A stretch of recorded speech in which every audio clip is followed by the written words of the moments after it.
함께 볼 하나님의 말씀은 신명기 5장 1절에서 6절까지의 말씀입니다. 신명기 5장 1절에서 6절까지의 말씀을 제가 봉독하고 6절은 함께 읽도록 하겠습니다. 하나님의 말씀입니다. 모세가 온 이스라엘을 불러 그들에게 이르되 이스라엘아, 오늘 내가 너희의 귀에 말하는 규례와 법도를 듣고 그것을 배우며 지켜 행하라. 우리 하나님 여호와께서 호렙산에서 우리와 언약을 세우셨나니 이 언약은 여호와께서 우리 조상들과 세우신 것이 아니요 오늘 여기 살아있는 우리 곧 우리와 세우신 것이라. 여호와께서 산 위 불 가운데에서 너희와 대면하여 말씀하시매 그때에 너희가 불을 두려워하여 산에 오르지 못하므로 내가 여호와와 너희 중간에 서서 여호와의 말씀을 너희에게 전하였노라. 여호와께서 이르시되, 함께 읽겠습니다. 나는 너를 애굽 땅 종 되었던 집에서 인도하여 낸 내 하나님 여호와라. 아멘. 네, 오늘은 하나님과 맺은 언약이라는 제목으로 하나님의 말씀 증거하도록 하겠습니다. 지난 7주 동안 저희가 창조에 대해서 또 창조에 나타난 하나님과 또 그 하나님과 우리의 관계에 대해서 함께 살펴봤습니다. 이제 올해 마지막 시리즈로 고민을 하다가 이 십계명이 기록된 5장의 말씀을 생각하게 되었고 또 이 율법에 대한 특히 십계명에 대한 시리즈를 앞으로 여러분과 나누기를 원합니다. 우리가 보통 이 법이라고 한다면 율법이나 또 십계명이나 또 세상의 법을 생각할 때에 먼저 부정적인 생각이 먼저 듭니다.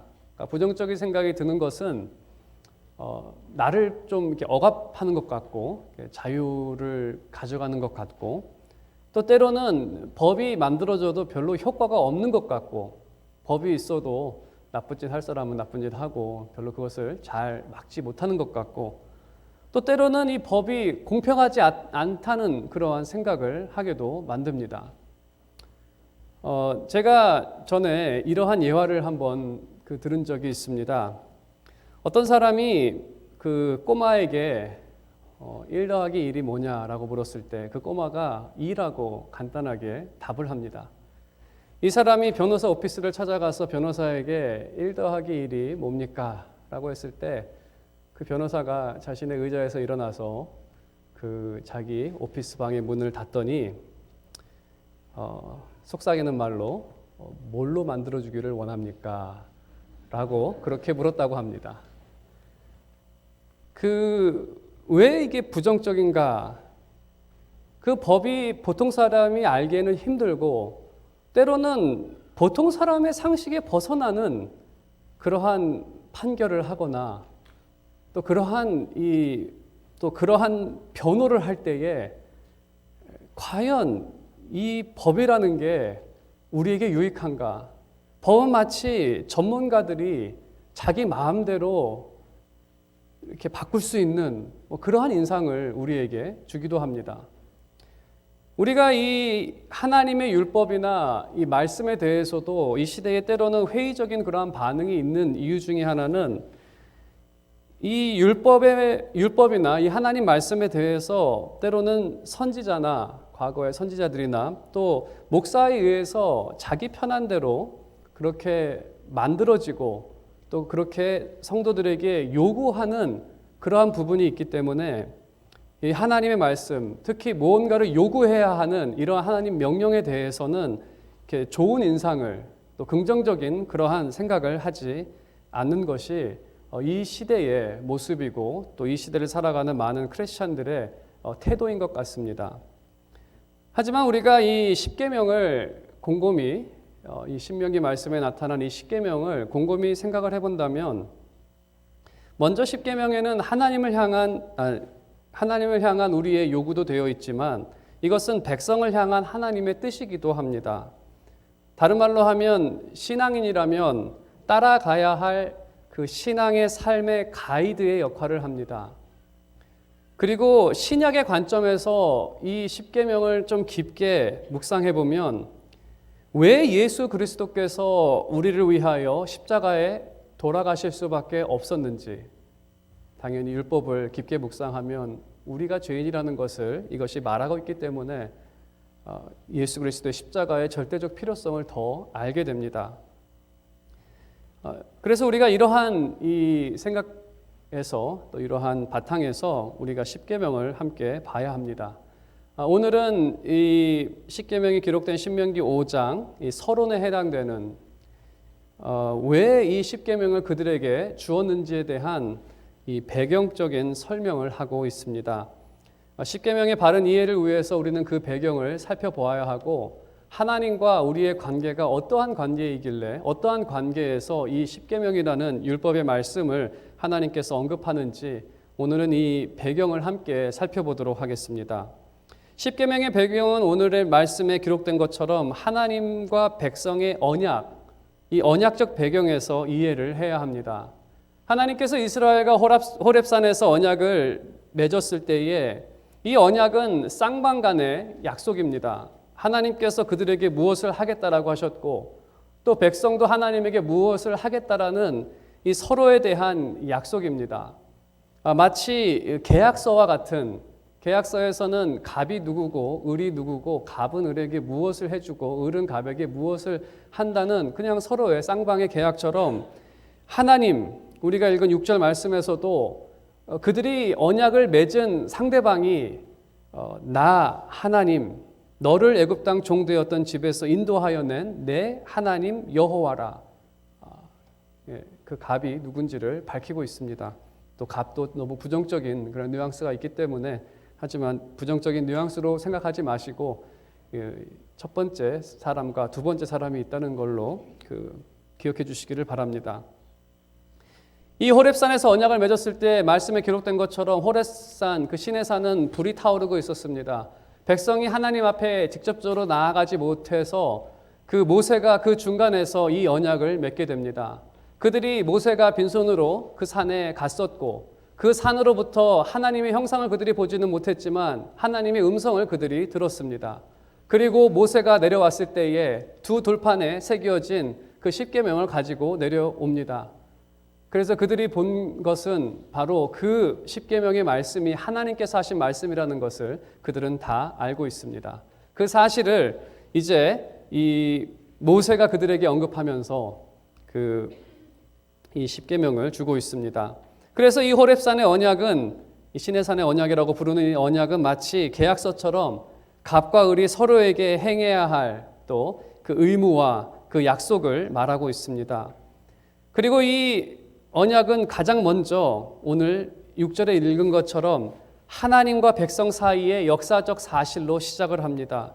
그 역사적 사실을 한마디로 하면 하나님께서 애굽에서 노예되었던 백성들에게 자유를 주었다라는 이 역사적 사실을 바탕으로 이 언약이 시작이 됩니다. 당시에 노예라고 한다면 단순히 다른 집에서 그 종으로 그냥 일을 해주는 그러한 사람의 개념이 아니라 당시 개념에서는 노예라고 한다면 생명이 없는 자라는 그러한 의미를 갖고 있습니다. 생명이 없는 자라는 의미는 그 당시 법을 보게 되면 알 수가 있는데 당시의 법에서 인신매매나 사람을 이렇게 잡아다가 갖다 파는 인신매매나 살인은 동일한 범죄로 간주했습니다. 그래서 인신매매를 하는 사람도 살인을 지은 사람처럼 동일한 그러한 형벌을 받게 됩니다.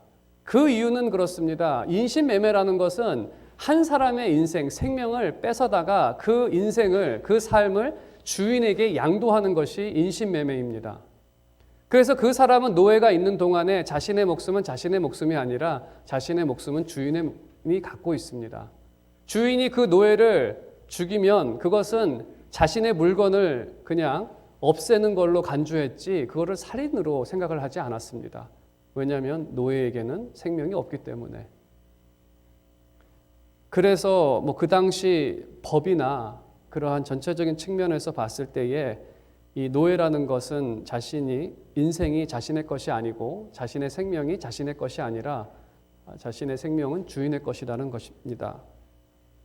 그래서 하나님께서 그들에게 베푸신 이 구원의 사건은 생명을 주신 사건입니다. 새 생명을 주신 사건입니다. 바로의 손에서 너의 생명은 바로의 손에 있었고 바로의 손에 의해서 결국은 죽을 수밖에 없었던 인생들인데 내가 그의 손에서 너희를 인도하여 냈다. 그래서 하나님과 백성의 관계는 하나님께서 그렇게 시작을 하셨고 또 백성의 화답, 내가 그 하나님을 따라가겠습니다라는 그 믿음의 고백, 이것을 통해서 그렇게 관계가 맺어졌고 언약은 그 관계를 공식적으로 맺는 예식입니다. 하나님은 나의 하나님이 될 것이고 나는 평생 하나님을 나의 하나님으로 모실 것입니다. 하나님의 측면에서는 나는 너를 나의 백성으로 삼겠다.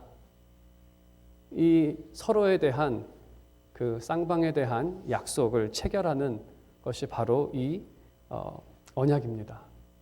이 언약을 양자를 삼는 법과 비교해 봐도 우리가 일상적으로 알 수 있는 그 양자라는 그 개념에서도 생각해 봤을 때 양자라는 것은 이 양 부모와 양 자녀 사이에 서로 이렇게 자녀 부모 관계를 맺어주는 것이 바로 양자를 삼는 겁니다. 양자를 삼을 때 해도 미국에서는 판사 앞에서 서로의 의무를 약속하게 되어 있습니다. 어린아이가 너무 어리면은 안 되지만 미국 법에는 13세까지 양자녀로 삼을 수 있기 때문에 그 인지 능력이 있는 자녀라고 한다면 판사 앞에서 선서하게 하고 또 사인까지 합니다. 그래서 양 부모와 양 자녀가 서로 그 부모와 자녀의 관계를 맺게 되는 거죠. 그래서 양자의 언약을 우리가 곰곰이 좀 더 깊게 생각을 해보면 그 양자 서약을 그 판사 앞에서 하게 되었을 때에 그 양자법의 그 맺는 것은 성격은 상당히 법적입니다. 그러니까 법적이라는 것은 법적으로서 본인들이 최소한의 무언가를 하겠다라는 그 법적 조항이 있습니다. 양부모로서 그 자녀를 때를 따라 밥을 먹이고 또 학대하지 않고 이러한 것들을 약속하고 또 양 자녀는 그 보호 아래에서 순종하고 또 따르고 그 나중에 노년이 돼서는 그 보살핀다라는 그러한 조항까지도 다 이렇게 들어가 있죠. 근데 법적으로는 되어 있지는 않습니다. 아무튼 그 부모로서 본인이 해야 할 그런 의무들을 한다는 것은 되어 있습니다. 하지만 그 법적 조항으로는 최소한만의 것을 요구하고 있습니다. 하지만 이 양자를 맺는 것에 있어서 이 법적인 측면보다 더 중요한 것은 관계적인 측면이라는 것입니다. 이러한 법적인 것을 본인이 이행을 할 때에 억지로 하는 것이 아니라 할 수 없어서 하는 것이 아니라 상대방에 대한 어떤 사랑, 긍휼, 자발적으로 하는 그 부분이 더 중요한 것입니다. 어떻게 부모와 자녀 사이에 내가 너의 어쩔 수 없는 부모이기 때문에 내가 어쩔 수 없이 이것을 한다라고 했을 때에는 그 관계가 지속되기는 어렵습니다. 이 양자라는 관계가 이 법적인 것도 중요하지만 그 최소한의 그 생명 보호를 위해서 하지만 더 중요한 것은 이 관계적이라는 것입니다. 이 관계적인 이 관계는 관계의 시작은 양 부모로부터 시작이 됩니다. 양자를 맺을 때 고아가 양 부모를 택할 수는 없습니다. 양 부모가 어떠한 고아를 보면서 그 긍휼과 그 사랑과 저 아이를 내가 양자 삼아서 보호하겠다는 것으로 시작이 되고 그것에 대한 화답으로서 그러면 고아에게 너가 저 사람을 양 부모로 맡기를 원하냐라는 그 화답으로 해서 이것이 맺어지는 것입니다. 이러한 측면에서 하나님과 백성이 맺은 언약도 이러한 두 가지 측면이 있습니다. 먼저 법적입니다. 법적으로서 명령이 있고 이것에 따른 상과 벌이 있습니다. 하지만 이것보다 더 중요한 것은 이 백성과 하나님의 관계가 관계적 측면에서 이것이 더 중요하다는 것입니다. 이러한 것을 이행할 때에 진짜 원하시는 것은 사랑, 자발적으로 하나님께서 그 백성을 자신의 백성 삼으셨을 때에 자발적으로 시작된 것입니다. 내가 저 백성을 택하여 나의 백성으로 삼겠다라는 그들의 불쌍히 여기시고 사랑 가운데에서 그들을 자신의 백성을 삼으신 것, 그것에 대해서 백성의 화답이 있었습니다. 그래서 그렇게 해서 이스라엘과 하나님이 언약을 맺게 된 것입니다. 우리가 그리스도와 맺게 된 이 새 언약적 측면에서도 하나님께서 세상을 사랑하시고 우리를 긍휼히 여기셔서 본인이 구원을 완성하셨고 하나님으로부터 시작이 되었고 우리가 그것에 대한 믿음의 화답으로서 믿음으로 화답하여서 주님과 우리가 언약적 관계를 맺게 된 것입니다. 우리가 주가 우리 안에 있을 때에 그 안에서 우리가 열매를 맺는 주님은 포도나무고 우리는 가지 붙여진 그런 언약적 관계를 우리가 생각해 볼 수 있습니다. 그래서 이것이 바로 언약입니다. 하나님과 우리가 맺은 그 언약은 이러한 형태를 띠고 있습니다. 신명기에 기록된 이 언약의 형태, 이 앞부분에 특히 4장에 기록된 이 언약의 형태는 여기서 하나님과 백성의 언약에 대한 이 사용된 언어는 당시 고대 근동에서 사용했던 결혼 서약과 비슷합니다. 마치 한 남자와 한 여자가 결혼을 서약하듯이 하나님과 이스라엘이 어떤 결혼을 서약하는 그러한 형태와 유사합니다. 당시 문화에서 우리가 그 6장 10절과 11절을 살펴본다면 신명기 6장 10절에서 11절은 하나님께서 이렇게 말씀하십니다. 그 모세를 통해서 모세가 이렇게 그 하나님의 말씀을 전하는데 내 하나님 여호와께서 내 조상 아브라함과 이삭과 야곱을 향하여 내게 주리라 맹세하신 땅으로 너를 들어가게 하시고 내가 건축하지 아니한 크고 아름다운 성읍을 얻게 하시며 내가 채우지 아니한 아름다운 물건이 가득한 집을 얻게 하시며 내가 파지 아니한 우물을 차지하게 하시며 내가 심지 아니한 포도원과 감람나무를 차지하게 하사 내게 배불리 먹게 하실 때에 이 말씀에서 반복되는 것은 너가 하지 않은 것, 너가 하지 않은 것, 너가 만들지 않은 성읍, 너가 심지 않은 감람나무, 포도, 너가 파지 않은 우물, 하나님께서 땅을 주시고 이것을 채우시고 하는 한국 문화에서는 그 집에 이 채우는 것은 보통 신부가 그것을 다 가져오는데 고대 근동에서는 이 모든 것을 다 남자가 합니다. 남자가 한다는 것은 이 결혼 약속을 하고 남자가 가서 살 곳을 마련을 하고 그곳에 있는 모든 지금 말로 하면 가구나 모든 것들을 남자가 다 하고 그 다음에 준비가 됐을 때 아내를 데리러 가서 아내를 데리고 이렇게 자신의 집으로 옵니다. 그게 그 당시 결혼의 모습이었습니다. 오늘 하나님께서 하시는 말씀은 하나님께서 이스라엘의 남편이신 하나님께서 살 곳을 마련했다는 겁니다. 내가 너희 살 곳을 마련했을 때 너희가 한 것은 없다라는 것이죠. 내가 이것을 다 마련해서 너희에게 준다라는 것입니다. 그리고 하나님께서 이 이스라엘을 데려오실 때에 마치 아내인 이스라엘을 데려온 것처럼 출애굽 40년 광야 생활이 마치 남편이 그 아내를 자신이 마련한 그 땅까지 데리고 오는 그러한 형태로 되어 있습니다. 그래서 이제 이 이스라엘 백성들을 이 땅까지 데려와서 이제 지속적으로 하나님과 이스라엘이 하나님과 백성으로서 살아가기 위해 지속적으로 함께 살기 위해서 주신 것이 바로 십계명입니다. 그러면 너가 이 땅에서 나와 함께 살기 위해서 이러한 것들을 지켜라 라고 하시면서 가장 첫 번째로 주신 계명을 예로 들어서 이게 어떻게 맞닿아 있는지를 생각해 본다면 가장 먼저 말씀하신 계명은 나 외에 다른 신을 섬기지 말라. 저희가 다음 주에 좀 더 깊게 나누겠지만 우리가 이것을 이 배경에서만 생각을 해보아도 한번 부부 관계에서 생각을 해보겠습니다. 한 남편이 정말 아내를 데려오기 위해서 열심히 일을 해서 집을 짓고 거기에 가전제품과 모든 것들을 다 완벽하게 해놓고 이제 아내를 데려와서 그 집에서 같이 사는데 그 아내가 다른 배우자를 그 집에 데려가서 사는 것이 과연 할 수 있는 일이겠습니까? 과연 그렇게 해서 그들의 관계가 지속적으로 그 집에서 살 수 있겠습니까? 부부관계에서 생각을 한다면 남편이나 아내가 집에 다른 배우자를 데려와서 살 수 없는 것처럼 당연히 첫 번째로 하시는 말씀이 나 외에 다른 신을 섬기지 말라. 그래서 너무나 당연한 그러한 계명입니다. 너가 나와 함께 계속 이곳에서 같이 살기 위해서 가장 먼저 해야 될 것은 나 외에 다른 신을 섬기지 말라. 그래서 성경에서는 우상 숭배를 간음으로 묘사하고 있습니다. 왜냐하면 부부 관계에서 그렇게 생각할 수 있는 부분입니다. 우상 숭배를 간음으로 표현하는 그런 구절들이 상당히 많습니다. 그래서 이 언약은 하나님과 백성이 서로 사랑하고 서로에게 신실하고 서로에게 충성하겠다라는 그러한 약속입니다. 그리고 그 약속 가운데에서 하나님께서는 십계명을 주시면서 그 사랑에 대한 구체적인 방법들을 말씀해 주십니다.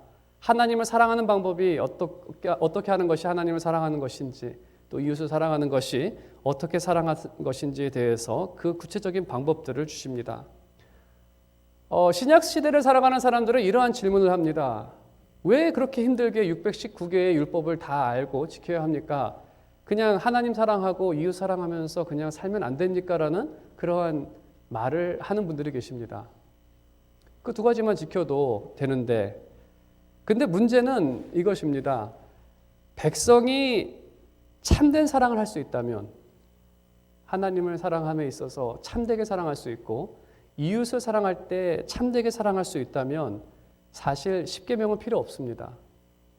굳이 구체적으로 이게 하나님 사랑하는 방법이다, 이게 이웃 사랑하는 방법이다라고 설명을 안 해주셔도 됩니다. 하지만 문제는 죄로 인해서 사람들은 사랑을 왜곡한다는 겁니다. 제가 한 가지 예를 들어서 말씀을 드리면, 전에 어떤 대학 졸업한 청년이 이러한 고민을 목사님께 했다고 합니다. 고민이라기보다는 좀 불평을 했는데, 이게 여자 청년이었습니다. 이 여자 청년이 어떤 전도사님과 연애를 했다고 합니다. 연애를 했는데, 그 아버지가 그 교회 집사님이신데, 아버지가 전도사와 연애를 한다고 해서 이 다 큰 20대 초반이지만 그래도 다 큰 그 딸을 매질을 했다고 합니다. 한국에서 있었던 일입니다. 아주 정말 화가 나가지고 절대로 전도사하고 결혼하면 안 된다. 그래서 막 매질을 했다 그래요. 그래서 전도사한테는 말 못하니까 목사님에게 참 하소연을 하는 거죠. 그래서 그 아버지께 이유를 물어봤더니 이유는 한마디: 내가 딸을 사랑하기 때문에 절대로 전도사에게 딸을 줄 수 없다는 겁니다. 이유는 사랑입니다. 여러분이 이 말을 들으시면서 어떤 생각이 드십니까? 이 청년이 하는 얘기는, 그러면 사랑이라는 이름이면 아무거나 해도 되는가? 다 된 성년이 된 그 자녀를 정말 방망이로 매질이나 하고, 그것도 딸을, 사랑이라는 이름이면은 무엇을 해도 상관이 없는가? 뉴스에서 우리는 가끔 이런 이야기를 듣습니다. 공부 못하는 그 자녀를 학대하는 부모의 이야기. 그들도 사랑이라고 말합니다. 내가 자녀를 사랑하기 때문에 그냥 두들겨 팬다고. 그래야 제가 잘 되니까. 사랑이라고 말을 합니다. 운동부 학생들이 코치한테 맨날 방망이로 두들겨 맞는, 그것도 사랑이라고 말합니다. 저렇게 해야 잘해서 제가 성공할 거니까. 사랑이라고 말합니다. 정말 추악한 것은 심지어 어린이를 성추행하는 그 어른도 하는 얘기가, 걔가 너무 사랑스러워서 그 사랑 표현하려고 내가. 이 죄 아래 살아가는 이 시대 사람들은 이 사랑이라는 그 이름을 갖다 붙이면서 얼마나 이 왜곡된 사랑을 하는지 모릅니다. 교회에 다니는 성도들도 내가 교회를 사랑하기 때문에 이런다라고 얘기를 하지만, 목사로서 제가 듣는 이야기들은 과연 저분이 교회를 사랑해서 저럴까라고 의심이 들 때가 너무나도 많습니다. 목사님들도 마찬가지죠. 목사님이 내가 교회를 사랑해서 이런다라고 하는데 때로는 과연 그게 교회를 사랑하는 것일까라고 의문이 들 때도 많다는 것이죠. 왜 여러 율법을 주셨는가? 그것은 다른 이유가 아닙니다. 이 죄 아래 살아가는 우리네 인생이 늘 사랑을 왜곡하기 때문에 하나님을 사랑하는 방법, 이웃을 사랑하는 방법에 대한 구체적인 방법들을 우리에게 주셨습니다. 우리의 어떤 죄악된 성향을 아시기 때문에, 그래서 하나님을 사랑하고 이웃을 사랑한다에 대한 구체적인 방법은 그 율법에 나와 있습니다. 당연히 이 율법도 우리 해석이 필요한 부분이 있습니다. 그리고 십계명은 이러한 율법들의 요약입니다. 그 많은 율법들을 10개로 요약을 했는데, 그래서 우리가 신명기를 살펴볼 때에 하나의 말씀이 있으면, 만일에 살인하지 말라라는 말씀이 있으면 그것에 대해서 신명기에서 어떤 구체적인 말씀들을 하고 있는지 비교할 필요가 있습니다. 그리고 더 나아가서 하나님 사랑과 이웃 사랑이라는 이 배경에서 해석을 해야 합니다. 거짓말하지 말라 할 때 늘 물어보는 질문은 이런 상황에서도 거짓말하면 안 됩니까? 이런 걸 물어보는데, 그것은 신명기 전체의 말씀을 다 묵상하고 그 다음에 이웃 사랑과 하나님 사랑의 측면에서 과연 이 계명이 요구하는 것이 무엇인지를 우리는 찾아야 합니다. 좀 지혜가 필요합니다. 그리고 또 한 가지, 우리가 십계명을 살펴볼 때에 우리가 십계명에 비추어 우리 자신을 평가했을 때 나타나는 것은, 제 자신도 그러한 부분이 나타났지만, 우리가 하나님을 사랑한다는 것, 또 이웃을 사랑한다는 것이 얼마나 왜곡되었는지를 우리 스스로가 발견하게 될 겁니다. 지금까지 나는 하나님 사랑한다라고 생각을 했는데, 그래도 나 정도면 이웃을 사랑한다라고 생각을 했는데, 정말 내 자신이 얼마나 위선적이고 왜곡되었는지를 스스로 발견하게 됩니다.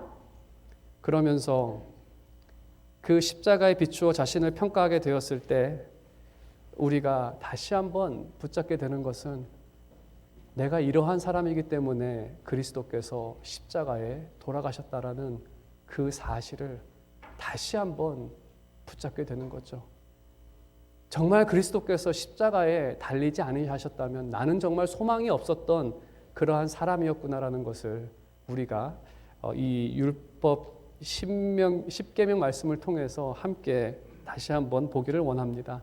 그래서 사도 바울은 이 율법을 몽학선생이라고 합니다. 기초, 첫 단계를 가르치는 이 선생은 우리를 그리스도로 인도하는 역할밖에는 못하는, 율법 자체는 우리를 구원할 수 없습니다. 단지 그리스도로 우리를 인도하는 역할을 합니다. 그 다음에 한 가지 더 우리가 알아보는 것은 이 언약을 쌍방의 약속이라고 말씀을 드렸습니다. 쌍방이라는 것은 이 십계명에 있는 말씀은 우리에게만 요구하신 것이 아니라 하나님께서도 지키시는 말씀입니다. 더 정확하게 말씀을 드리면 이것은 하나님의 성품과 분리할 수 없는 것들입니다. 우리에게 거짓말하지 말라라는 그 말씀을 주셨습니다. 이걸 예를 들어서 설명을 드리면, 거짓 증거하지 말라. 하나님의 성품은 진리입니다. 거짓말을 못하십니다. 하나님께서 우리에게 하신 모든 말씀에는 거짓이 없습니다. 아무리 하나님 자신에게 불리하시더라도 하나님께서 하신 말씀, 그 약속의 말씀을 하나님께서 물으시거나 못하시겠다라고 또 포기하시는 그러한 분이 아니십니다. 내가 너를 저 땅까지 인도하겠다라는 그 말씀에는 거짓이 없습니다. 우리가 그것을 확실히 아는 것은 40년 광야 생활 동안에 이스라엘 백성은 날마다 하나님께 불평하고 날마다 하나님에 대해서 불순종했지만, 하나님께서는 하나님의 성품이 진리이시기 때문에 하나님께서 하신 말씀을 신실하게 이행하시는 분이시기 때문에 그러한 불평에도 하나님께서는 그들을 가나안 땅까지 인도하셨다는 겁니다. 무엇보다도 예수 그리스도를 통해 그 완전함이 나타났습니다. 하나님께서 구원하시겠다라고 하셨을 때 약속을 신실하게 지키기 위해 그는 독생자 예수 그리스도를 이 땅 가운데 보내주셨고, 그를 십자가에 달리게 하시사 우리를 구원하셨습니다. 하나님은 하신 말씀에 대해서 한 번도 물으시거나 못하시겠다라고 하신 적이 없으십니다. 이 말씀의 모든 내용들을 하나님께서는 다 지키십니다. 그렇기 때문에 우리가 또 불평할 수 없는 이유입니다. 하나님께서 다 하신 것인데, 그리고 우리에게 요구하시는데, 뭐 이 세상 사람들이야 당신도 하지 않으면서 내가 왜 합니까? 라고 얘기할 수 있겠지만 하나님에 대해서는 우리가 그렇게 할 수 없습니다. 하나님께서는 정말 자신의 목숨과 정성과 모든 것을 다해서 여러분을 사랑하셨습니다. 그리고 여러분에게 말씀하시는 것은 너희의 목숨과 정성을 다하여 하나님을 사랑하라라고 하십니다. 이것을 우리가 불공평하다고 할 수는 없습니다. 하나님께서는 이미 그렇게 지금도 여전히 여러분을 자신의 모든 것을 다하여 여러분을 사랑하시는 분이시기 때문에, 그래서 우리는 이 각 계명을 살펴보면서 그 계명에 나타난 하나님의 성품과 또 그 성품에 비추어서 하나님께서 하신 그러한 일들, 또 예수님께서 하신 그 말씀, 구약의 모든 율법을 예수님께서 완성하셨다라는 그 말씀이 어떠한 의미인지를 우리가 10계명 한 계명씩 보면서 앞으로 함께 살펴보도록 하겠습니다. 오늘 말씀의 결론을 맺도록 하겠습니다. 오늘은 이 10계명에 대한 서론을 여러분께 말씀을 드렸습니다. 이 부분에 있어서 먼저 언약적 배경에 대해서 살펴보았습니다. 하나님과 백성의 관계는 하나님의 구원으로 시작해서 백성의 화답으로서 그 관계가 맺어집니다. 우리와 맺은 새 언약은 그리스도의 구원이 있었고 그것을 우리가 믿음으로 화답함으로써 시작이 되었습니다. 우리는 하나님 주님에 대해서 나의 주님이라고 고백하고 그분을 나의 하나님으로 고백합니다. 그리고 나의 하나님으로 여기며 살아가겠다라는 그러한 고백이 우리 믿음에 포함이 되어 있습니다. 구약의 백성과 우리의 다른 점은 구약의 백성들은 그들의 죄 사함이나 그 중보자는 모세였고 그들은 동물의 피로써 그들의 죄 사함이 이루어졌지만 우리는 그리스도와 그의 보혈을 통하여 죄 사함을 받고 또 그가 우리의 중보자가 되십니다. 그것에 대한 차이점은 구약과 달리 이 약속은 깨지지 않는다는 것입니다. 그러한 차이점은 있습니다. 이 언약의 성격은 법적이지만 더 중요한 것은 관계적인 것입니다. 또한 10계명에는 하나님의 성품이 나타나는데 그 성품은 하나님의 자녀들이 따라야 할 그러한 모습이기도 합니다. 예수님께서는 마태복음에 너희 아버지가 온전하니 너희도 온전하라라고 말씀하십니다. 우리가 율법의 이 가이드를 받을 때 우리 삶을 통해서는 하나님의 영광스러운 모습이 나타나게 될 것입니다. 진정으로 바라는 것은 여러분의 삶 가운데 주님과 가깝게 동행하시면서 이 세상에서도 하나님의 자녀의 영광스러운 모습으로 살아가기를 주님의 이름으로 축원드립니다.